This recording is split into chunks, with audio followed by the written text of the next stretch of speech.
Hey guys, welcome back to Double Trouble. This is everyone's favorite Jemimah Rodrigues, and we have thoda bahut favorite Smriti Mandhana. You're not everyone's favorite. You're not my favorite. Okay, except Smriti, everybody else's favorite. So yeah. So Smriti, I think the response we've got from the Rohit Sharma episode is amazing. What do you say? Yeah, Jemi, I think everyone loved the show. So really happy with the way people have accepted the both episodes which have come. And yeah, keep supporting us, guys. Yeah, we love your support and let us know how do you all feel. Also, in the past two episodes, we've spoken about our partnership off the field. So today, we are going to talk about our partnerships on the field. So Smriti and I have 300-run partnerships. Smriti, we have 300-run partnerships. That to all three in ODI. Yeah, we have three. I remember. In T20, we had a 98-run partnership, so not 100. And I got out. Yeah, right? You got out, definitely. Has to be. But out of all these 300-run partnerships, what do you think? Which one is the most special one to you? I think the first one was against Australia in Baroda. Yeah. We got 113, I think. That too in 13 overs. Something like that. The second one was in New Zealand, 190. And the third one was like 120 plus against West Indies. So which one would be your favorite? I think all the three sabhi favorite hai. मतलब तीनों के तीनों अच्छे partnerships Obviously, who was at the other end? But yeah, I think the first one is always special, like the first century which you score is always special. The same way, I think. And I think that was the first match we opened first time for India together, right? Together, right. Yeah. First time we opened. No, I think we've opened previously in domestic, maybe one odd match. But for India, I think that was the first match. So, in the first match, we were opening together. And I think upon 333 chase kar rahe the. They had got 333 runs and everyone was really low and all. I think we were walking back to the dressing room after the first inning. And I came to you and I was like, Jemi, kuch bhi ho, Jemi, apne ko chase karna hai. Yeah, and you were also like, yes, Smriti, karenge Josh mein, like high five we give, chalo chase karna hai. And then we went out and we started like hitting like maybe from the ball, second or the third ball. From the second or the third ball, yeah. Yeah. First ball, I can't tell what happened. But yeah. But I think it's more to do even with the crowd, Smriti. I mean, 15,000 people. Like, I first time played in such a huge crowd. I don't know, you might have played many more matches, but they were so crazy and so energetic. I think we were getting more josh. I was hitting a boundary. Smriti was like, come on, Jemi. Smriti was hitting a boundary. I'm like, come on, Smriti, like that. So which is always good, whenever you play in that kind of crowd, it's always wo josh aa jata hai. And especially, when you're Australia ke saath khelte, to wo josh already 70 rehta hai. And then that crowd gets us going. And then, I think that was really special. And though we lost the match and we got out on consecutive balls. But yeah, that was the first time. So we got off to a flyer, like 13 overs, we were almost 112, 113. Then I hit a shot and that girl caught it and Smriti from the other end shouted, Jemi, what hai, Jemi? We were going so well. Next ball, I just sat down and turned around. I'm like, shit, Smriti got out. Now what? Yeah, I think, that was really special. And I don't think I'll ever forget that partnership. मुझे नहीं लगता, like the entire life, I won't ever forget that partnership of Baroda because अपन थोड़े अलग ही जोश में थे. I don't think we've had after that. No. Since we have that approach, we always go to win match. But that day it was something different. Something different, really. Yeah. So there has to be that one. So yes. So hopefully many more such partnerships to come in the future. But now it's time to call our guest for today, Sania Mirza. Woo.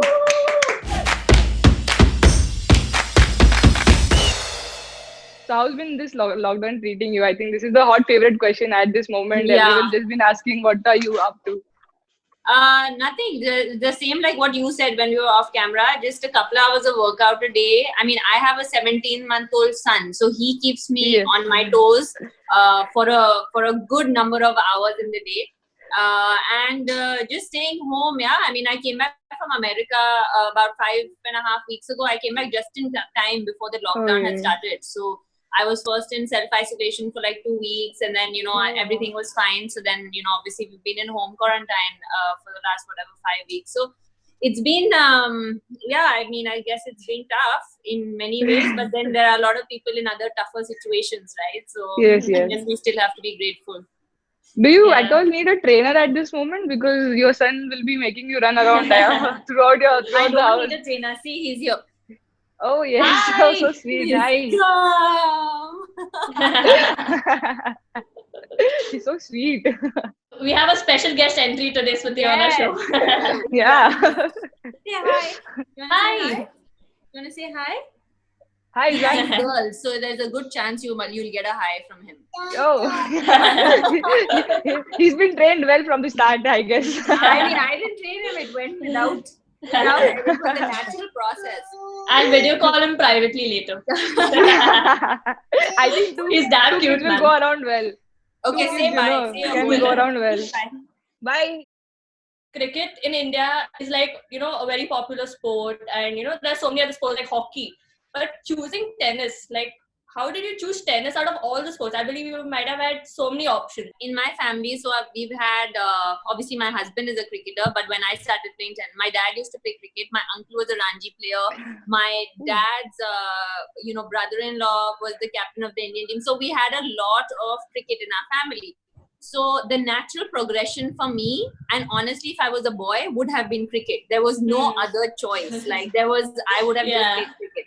But at that time, I think because you guys are much younger than me, I think things change a lot over the last 10, 12 years. Correct. When I started when I was 6, it was unheard of for girls to pick up a cricket bat. It's even now, it's not the most common thing every girl wants to do, right? To play a sport.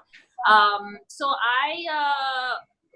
parents wanted me to play a sport, and at that time I used to roller skate, I used to swim, and I used to play tennis. So I used to do 3 things, and I happened to be a lot better at tennis than the other things. I think they realized very fast, and that's how I got into tennis. There was no other, it was not some great backstory. It's just that my parents wanted me to play a sport, their child, whether it was a girl or a boy. When I was a 9-year-old or 10-year-old girl, so my mom wanted me to play tennis because she loved individual sport, and at that moment, cricket didn't have under 11s or under 12s. Yeah. So, but I was such a batting fan that I said, okay, make me play tennis at this moment. But after 5 years, I'll end up playing cricket.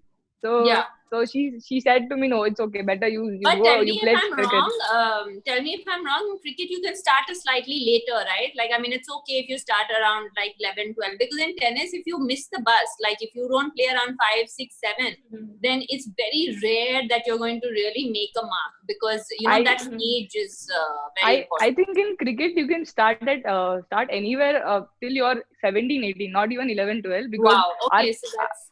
Our captain Herman, T20 captain, so she started playing cricket at 16, and she ended up playing for India in 3.5, 4 years, because she had those great performances in the domestic but circuit. Everybody is not so talented, so I don't think we should encourage this. I think that there are very rare who are that talented, who can start much later in life and then still make it that well. When you tweeted on the World Cup, Women's World Cup, when Mitchell Stark had flew for Elisa Healy, and you came saying, sure thing, God forbid, it would be a guy from the subcontinent, the guy would be called a Joruka Ghulam in 1 second. Good on you, Mitchell. Couple goals for you. So would you like to elaborate or say something about that tweet? Because it actually cracked us all up. No, so it was funny because I think me and Anushka probably relate to this the most because I think that whenever our husbands perform, it's because of them, and when they don't perform, it's because of us. So I don't know how that works, but I think that's we are saying it in a joke, but I think there's a much deeper issue. The deeper issue is that a woman can always be a distraction and not a strength, and I think that's a cultural issue that we always have to sort of that. Oh, if your girlfriend is there, or if your wife is there, oh, he must be distracted because he's going out for dinner. That doesn't even make any sense. What sense does that make? Totally. So the thing is that the same thing, when he went back to his wife to watch the World Cup final, and everybody was hailing him and stuff, and I truly felt, I said, I was just trying to picture Shoaib do that for me, and I was like, oh my God, hell would have broken loose if that would have happened. They would have said that, he's such a Joruka Ghulam, oh my God, he's going and watching a women's cricket match, that whole thing about. So I just felt it, and honestly, sometimes humor also brings out the truth in many things, right? So I just found, and me and Anushka had a long conversation about it afterwards, saying this is the important, and we were both like, "Oh my goodness!" Like, I mean, this is so true. Like, imagine if our husbands did it. So, yeah, that was it. Well, now I think this is just a very, very fun question. So we have like top 3 women athletes in our country. Is all are from Hyderabad. Mithali Raj, PV Sindhu, and Sania Mirza. So पानी में कुछ है या बिरयानी में कुछ है? I think नहीं पता नहीं यार. I think sport has really been encouraged like in in Hyderabad quite a lot. We've had like so many great. I mean, we've had Mohammad Azharuddin, who's also now a family member of mine. His son married my sister, so. And then we have VVS Lakshman. I mean, we have Raidu. Like, there are so many players that you can name in different fields, whether it's Gopi Chand or Sindhu or Saina, Mithali, like you said. So I honestly think that one of my funny theories is that in Hyderabad we didn't have a lot to do. It was not as distracted as other big cities. So we used to derive all our energy into actually doing something and playing a sport, and it was fine to give like 5-6 hours a day. And I honestly think that has a lot to do with why we have like a lot of champions come out of smaller cities, because I feel that they are there's lack of distractions, because when you stay in bigger metropolitan cities, there's so many more distractions, there's so many more things that sort of you can do, right? I mean, we've all gone through it. We've all wanted to go for a friend's birthday party and we had to go for practice instead. We've all gone through that phase in our life. So, sacrificing vacations. I don't remember, like this time I'm going to be home for Eid. I don't remember, like before I got pregnant, when was the last time I was at home for Eid, for example. Or for my birthday, actually, I would never, because I would be in training, because the off season would start. So I would either be in camp or like I would be sleeping, or, so it's very, this time I went to Goa. Like, I mean, I was like, I've never done that in my life. I have a lot of friends, who are like literally complaining about long distance relationships and how difficult it is. And since it's a lockdown, many people can't meet. But for you, it's very different. Like, you've always been in a long distance relationship. So how difficult it has been for you, to manage that? Well, I mean, people ask me, we just finished 10 years. We just completed 10 years of our marriage. We got married on April 12th, actually. So not a long time ago. Nice. And a lot of people like messaged me and they were like, so what's the secret? And I said, well, the fact that we stay apart, that's the secret. No, less fights. No, I mean, but on a serious note, I think that all of us, like, whether it's cricketers or tennis players, I think athletes are so used to traveling. So any relationship we've ever had, it's always been long distance. I honestly think that if we spend every day together, we'll pull each other's hair out. Like, we need that. We've gotten so, because they are always used to this lifestyle. And I think whether it's, I think that that's how it works. It's just a mentality thing, to be very honest. So, I mean, for us, it's very normal that we don't see each other for 5-6 weeks.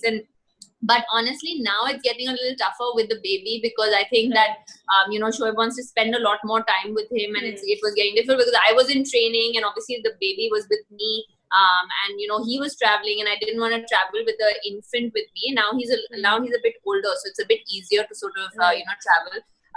But I mean, I think that we just say to each other that it's not permanent, and it's something that we both love our careers, and we both love our our ambitions so much that it's not going to last forever, right? I mean, at some point him and I are going to retire, so at that point we have all the time in the world to spend together. And even in the, like, I always wonder, like, see, for us, like, sports people, we are so used to training at our best, and when you were pregnant for 9 months, so how tough was it that you wanted to do a few things, but you were अपन कभी ऐसे restricted कभी feel नहीं हुए. You are always like, we have to go there, I have to train.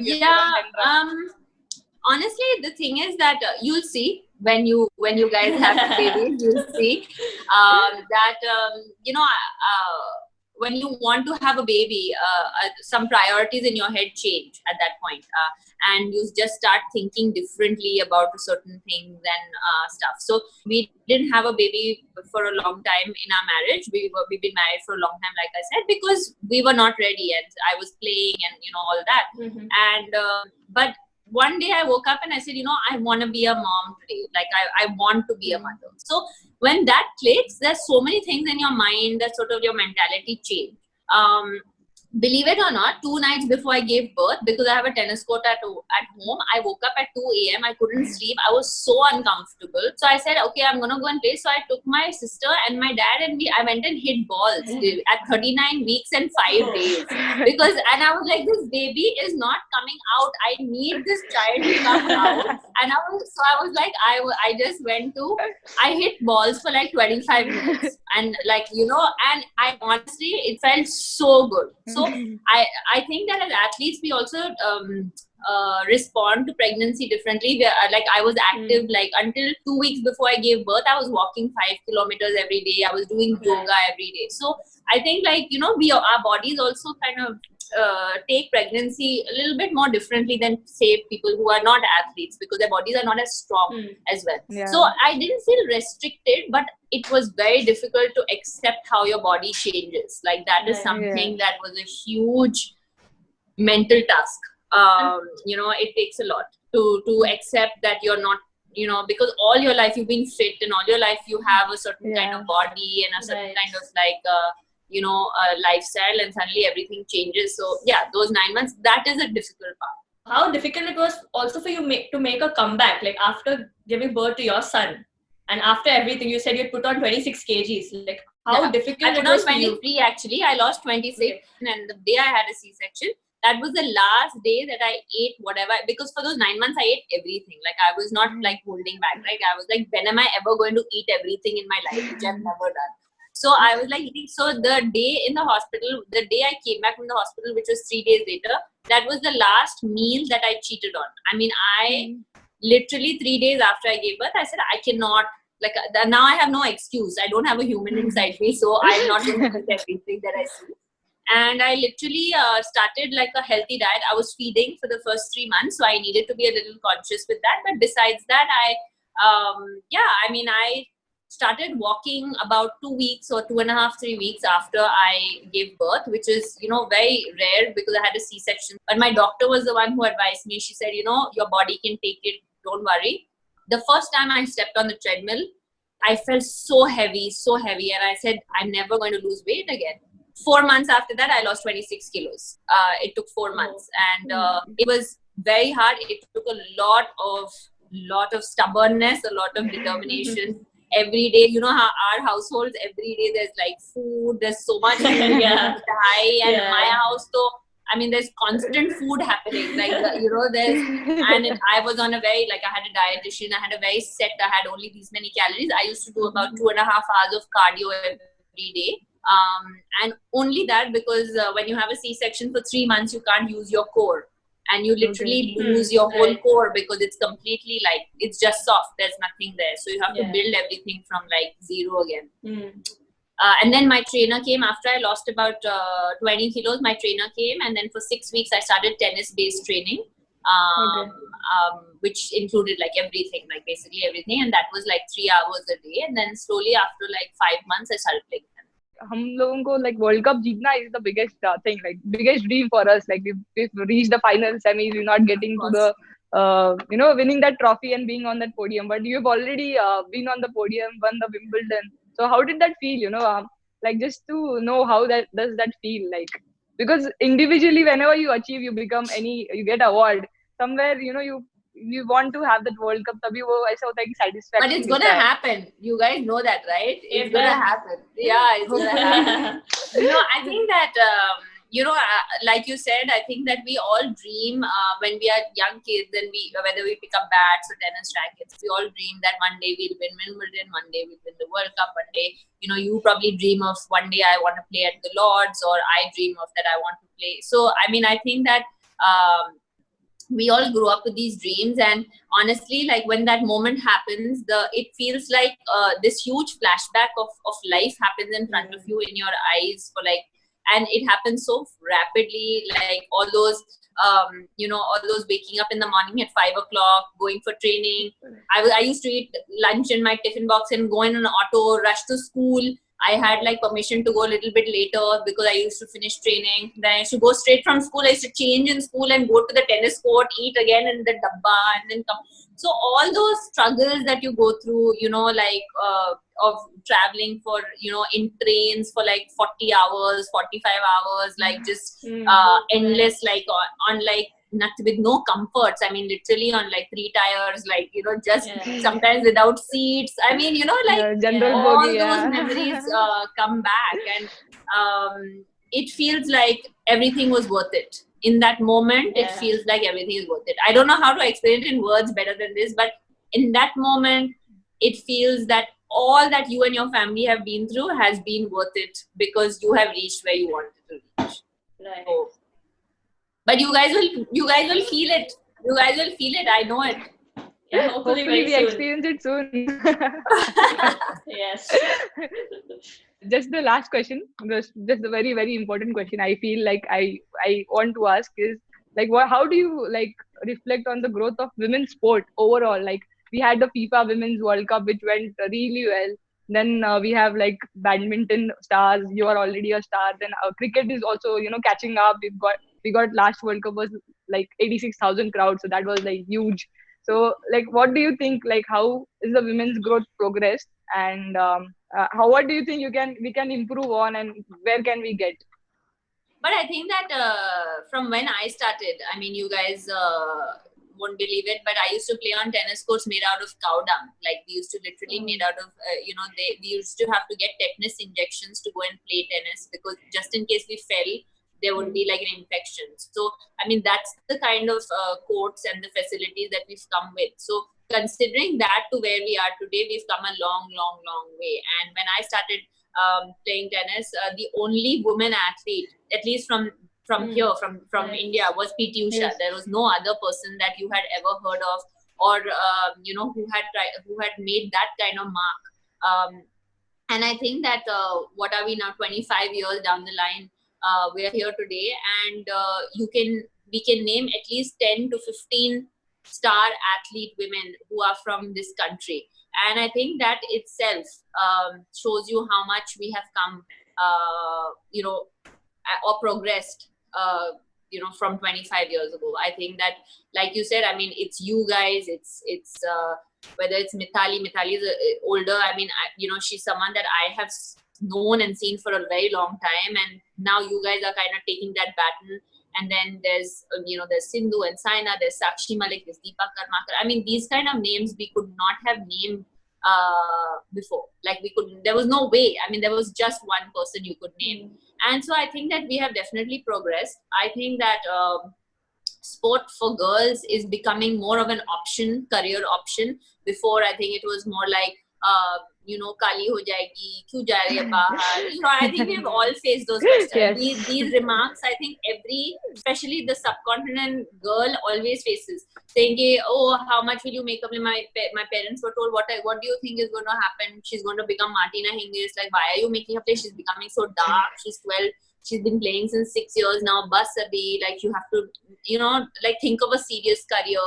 Things like that. And I think that mentality has definitely changed, you know, and I think that the very fact that we've got so many achievers in women and girls from this side of the world and in general as well. I think, like you said, you had 86,000 crowd for, you know, that was unheard of before, like for a women's cricket match.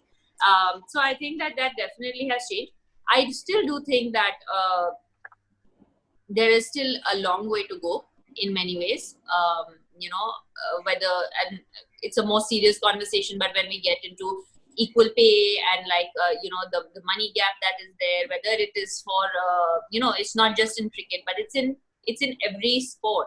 And tennis is probably one of the few ones that we get the equal prize money when we play Grand Slams.